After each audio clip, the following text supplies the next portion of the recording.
கடவுளுடன் காலை வணக்கம். புனித மார்க் எழுதிய நற்செய்தி 7ஆம் அதிகாரம் 31 முதல் 37 வரை உள்ள இறைவார்த்தைகள்.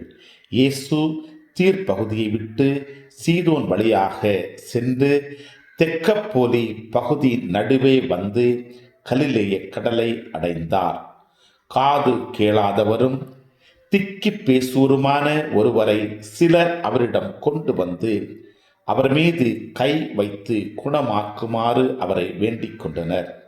இயேசு அவரை கூட்டத்திலிருந்து தனியே அழைத்துச் சென்று தம் விரல்களை அவர் காதுகளில் இட்டு உமிழ்நீரால் அவர் நாவை தொட்டார். பிறகு வானத்தை அண்ணாந்து பார்த்து பெருமூச்சு விட்டு அவரை நோக்கி எப்பத்தா, அதாவது திறக்கப்படு என்றார். உடனே அவருடைய காதுகள் திறக்கப்பட்டன, நாவும் கட்டவிழ்ந்தது.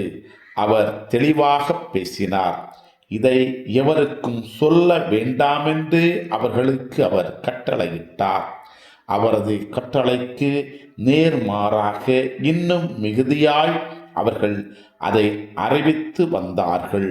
அவர்கள் அளவு கடந்த வியப்பில் ஆழ்ந்தவர்களாய், இவர் எத்துணை நன்றாக யாவற்றையும் செய்து வருகிறார், காது கேளாதோர் கேட்கவும் பேச்சற்றோர் பேசவும் செய்கின்றனரே என்று பேசிக்கொண்டார்கள். கிறிஸ்துவின் நற்செய்தி.